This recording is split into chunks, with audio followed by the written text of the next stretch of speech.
Saya Herdala Syuwanti, NPM 083 akan menjelaskan terkait bab mengelola pengetahuan. Nah, yang pertama ini mengenai landscape manajemen pengetahuan. Dimensi pengetahuan itu sangat penting. Yang pertama, pengetahuan merupakan aset perusahaan, karena pengetahuan merupakan fenomena yang rumit dan ada banyak aspek dalam proses-proses manajemen pengetahuan. Yang kedua, pengetahuan memiliki bentuk yang berbeda, yang mana pengetahuan ini bersifat tersirat dan eksplisit. Nah, untuk bersifat tersirat ini, pengetahuan berada dalam pikiran karyawan yang belum didokumentasikan, sedangkan dengan bersifat eksplisit ini pengetahuan yang telah didokumentasikan. Nah, yang ketiga, pengetahuan dapat berubah. Pengetahuan bersifat kondisional karena mengetahui kapan menerapkan suatu prosedur yang sama pentingnya mengenai prosedur tersebut. Nah, yang keempat ini pengetahuan memiliki suatu lokasi. Pengetahuan melekat atau sulit dipindahkan dan tidak dapat diterapkan secara universal.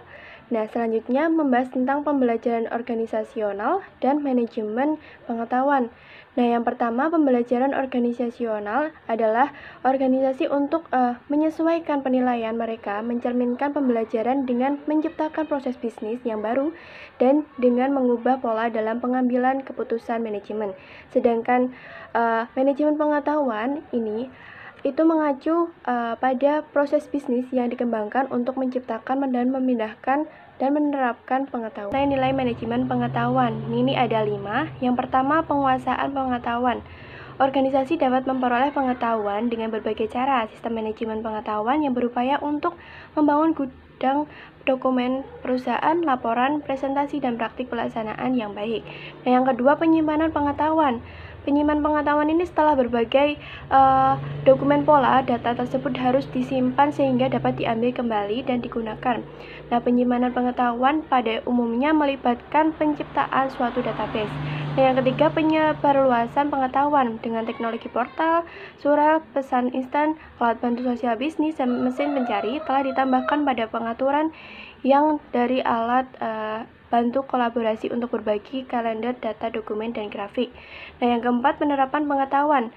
Pengetahuan yang baru harus dibangun di dalam proses bisnis suatu perusahaan dan sistem aplikasi kunci meliputi penerapan perusahaan untuk mengawali proses bisnis internal serta hubungan dengan pelanggan dan pemasok. Nah, yang kelima, membangun modal organisasional dan modal manajemen, yaitu kolaborasi komunitas praktik dan lingkungan perkantoran. Nah, untuk selanjutnya mengenai tipe sistem manajemen pengetahuan itu ada 3, yaitu sistem manajemen pengetahuan keseluruhan perusahaan, sistem kerja pengetahuan, teknik kecerdasan. Nah, yang pertama, sistem manajemen pengetahuan keseluruhan perusahaan adalah upaya keseluruhan perusahaan yang bertujuan umum untuk mengumpulkan, menyimpan, mendistribusikan, serta menerapkan isi dan pengetahuan digital. Sedangkan yang kedua, sistem kerja pengetahuan ini yang dikembangkan khusus untuk para teknisi ilmuwan dan para pekerja di bidang pengetahuan lainnya yang bertugas memperoleh dan menciptakan pengetahuan baru bagi perusahaan mereka. Nah, yang ketiga, teknik kecerdasan yang mana perangkat untuk menemukan pola dan menerapkan pengetahuan terhadap keputusan dan domain perusahaan. Yang mengenai sistem manajemen pengetahuan keseluruhan perusahaan, yang mana ada 3 jenis pengetahuan dalam sistem ini. 1. Sistem manajemen konten perusahaan, membantu organisasi untuk mengelola pengetahuan terstruktur dan semi-struktur. Mereka memiliki kapabilitas untuk menangkap pengetahuan, penyimpanan, pemulihan untuk membantu perusahaan dapat meningkatkan proses dan keputusan bisnis. Nah, yang kedua ada sistem jaringan pengetahuan.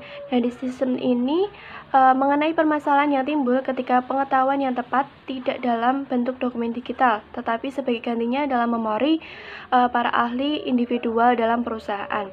Nah, yang ketiga, sistem manajemen pembelajaran yang mana kolaborasi dan alat bantu sosial serta sistem manajemen pembelajaran tersebut menyediakan alat bantu bagi manajemen, pengiriman penelusuran, serta penilaian berbagai macam tipe pembelajaran bagi karyawan.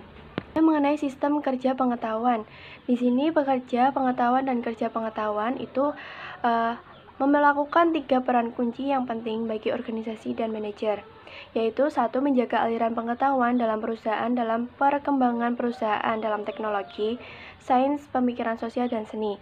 Yang kedua, bertugas melayani sebagai konsultan internal mengenai pengetahuan khusus mereka. Yang ketiga, bertindak sebagai agen perubahan, mengevaluasi, merintis, dan mendukung proyek-proyek perubahan. Selanjutnya, kebutuhan sistem kerja pengetahuan.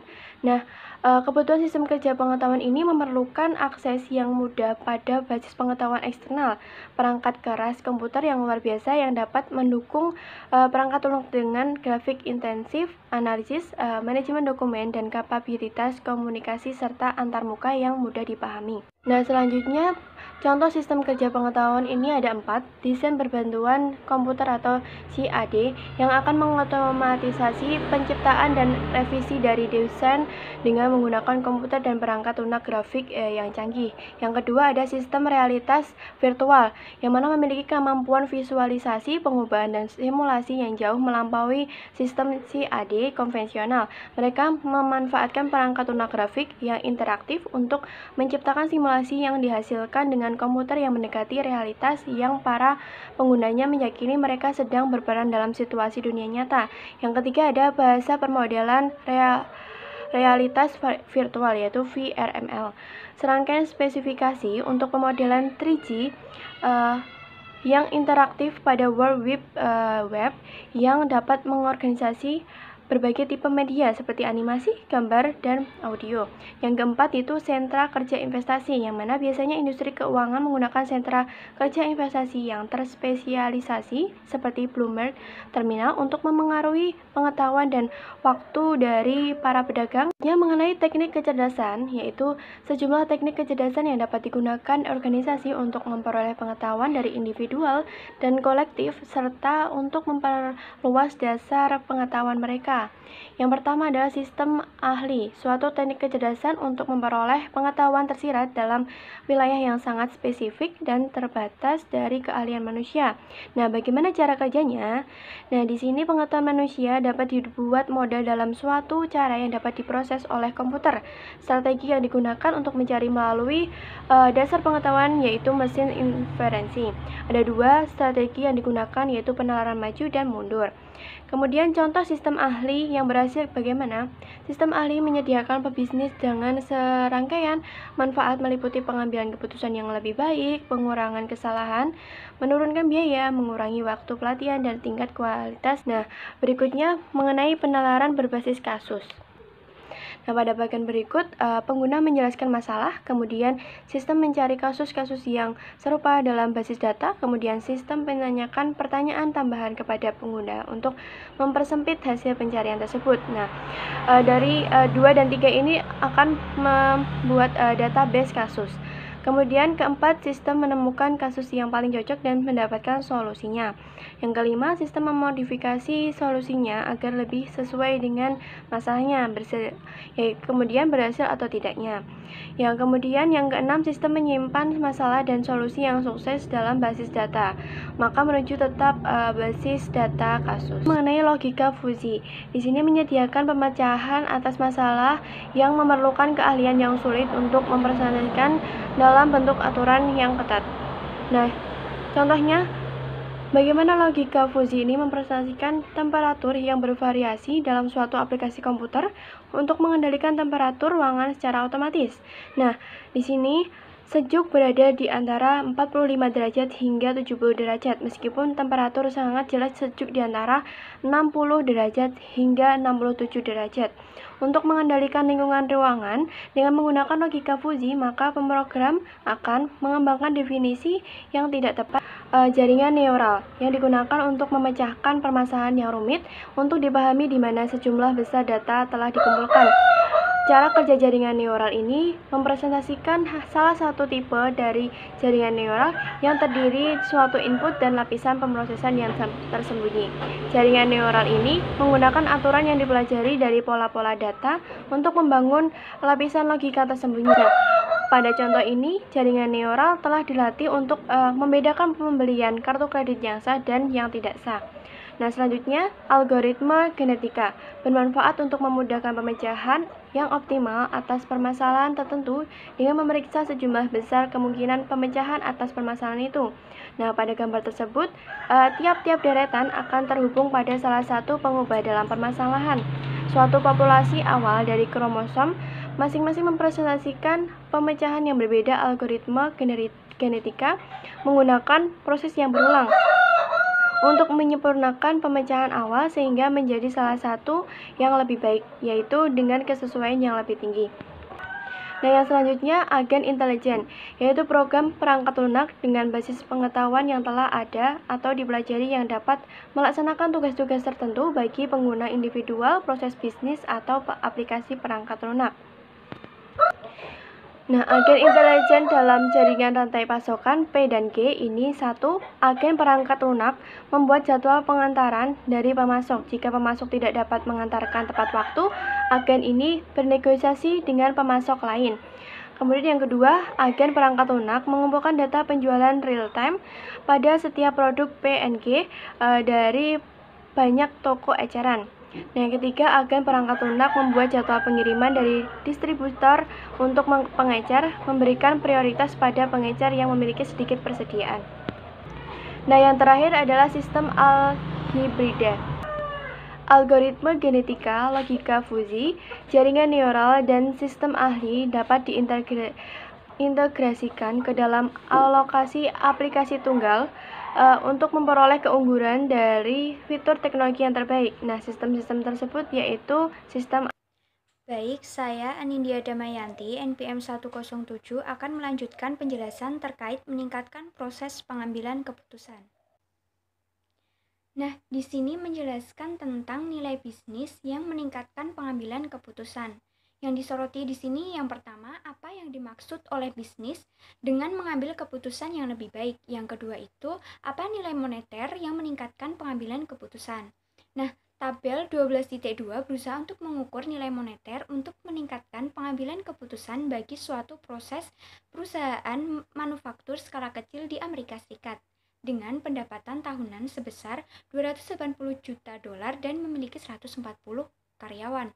Perusahaan telah mengidentifikasi sejumlah keputusan penting di mana investasi atau sistem yang baru akan meningkatkan kualitas dari pengambilan keputusan. Tabel berikut menyediakan estimasi nilai tahunan yang dipilih dalam bentuk penghematan biaya atau pendapatan yang meningkat dari meningkatkan pengambilan keputusan dalam area bisnis yang dipilih. Nah, untuk contohnya itu ada keputusannya yaitu mengalokasikan dukungan kepada para pelanggan yang sangat berharga. Untuk pengambil keputusannya yaitu account manager. Nah, untuk jumlah keputusan dalam tahunan ada 12. Untuk estimasi nilai bagi perusahaan yang meningkatkan suatu keputusan tunggal yaitu sebesar $100.000. Jadi, untuk nilai tahunannya yaitu $1.200.000. Baik, selanjutnya terkait tipe keputusan, yang mana keputusan-keputusan itu diklasifikasikan menjadi keputusan terstruktur, semi terstruktur, dan tidak terstruktur. Nah, pada slide ini juga disajikan pengguna dari masing-masing karakteristik keputusan dan contoh keputusannya. Yang pertama yaitu keputusan tidak terstruktur, yakni keputusan yang pengambil keputusan itu harus memberikan pertimbangan, evaluasi, dan wawasan untuk memecahkan permasalahan. Nah, setiap keputusan tersebut adalah baru, penting, dan tidak rutin serta tidak ada pengertian yang dianggap benar atau prosedur yang disetujui bersama dalam pengambilannya. Nah, untuk penggunanya yaitu manajemen senior. Untuk contoh keputusannya yaitu memutuskan untuk masuk atau keluar pasar, menyetujui anggaran modal, dan memutuskan tujuan-tujuan dalam jangka panjang. Yang kedua ada keputusan semi terstruktur, yaitu yang hanya sebagian masalahnya dapat mempunyai jawaban yang jelas tersedia dalam menanganinya dengan prosedur yang disetujui bersama. Nah, untuk penggunanya itu manajemen menengah. Untuk contoh keputusannya itu adalah merancang suatu rencana pemasaran, mengembangkan anggaran departemental, dan merancang situs web bagi korporat baru. Yang ketiga adalah keputusan terstruktur, yaitu sebaliknya dari keputusan tidak terstruktur. Jadi sifatnya berulang dan rutin, serta melibatkan prosedur yang jelas dalam menanganinya, sehingga tidak perlu diperlakukan seakan-akan masih baru. Dan banyak keputusan memiliki elemen-elemen dari kedua keputusan ini. Dan untuk penggunanya itu ada manajemen operasional, karyawan individual, dan tim. Untuk contoh keputusannya itu menentukan kelayakan waktu lembur, mengisi kembali persediaan, menawarkan kredit kepada pelanggan, serta menentukan penawaran spesial kepada pelanggan. Slide ini menyajikan suatu proses pengambilan keputusan.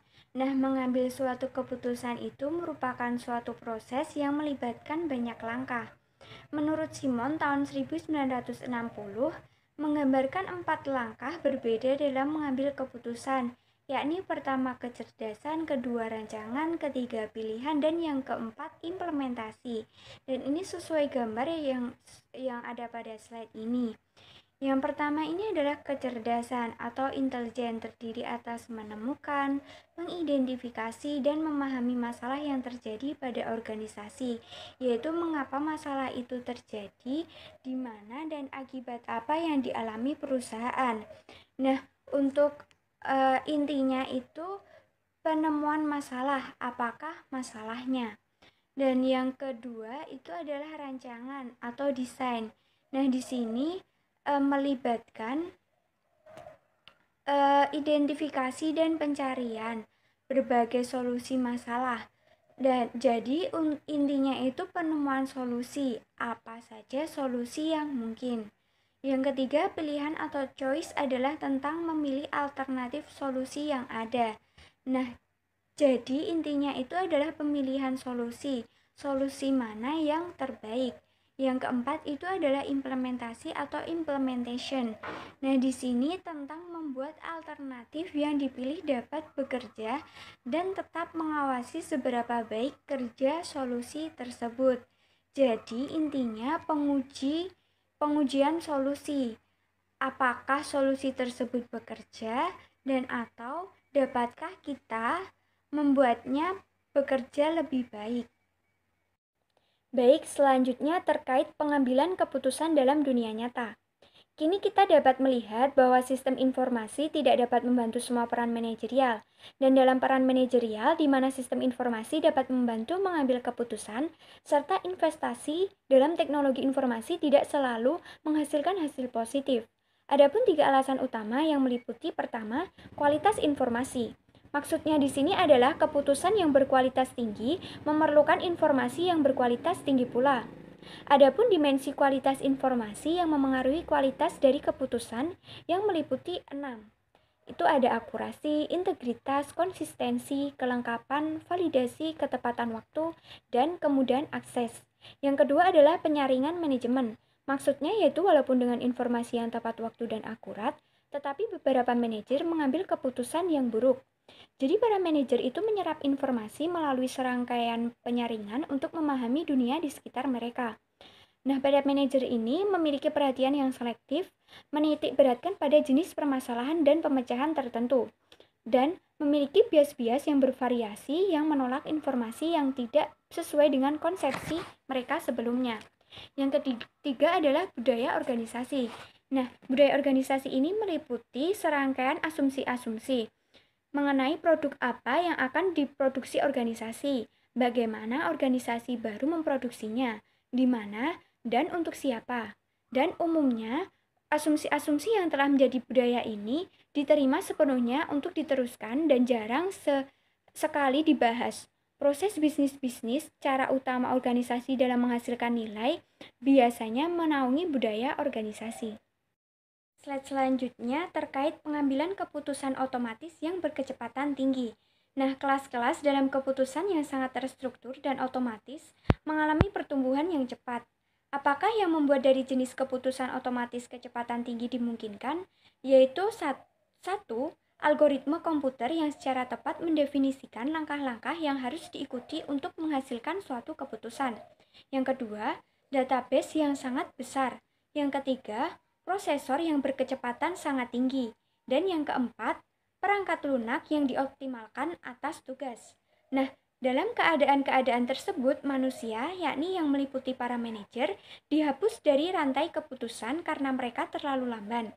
Hal ini juga berarti bahwa organisasi dalam area-area tersebut mengambil keputusan dengan lebih cepat daripada apa yang para manajer dapat memonitor atau mengendalikannya.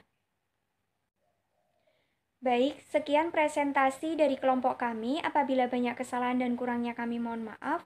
Terima kasih. Wassalamualaikum warahmatullahi wabarakatuh.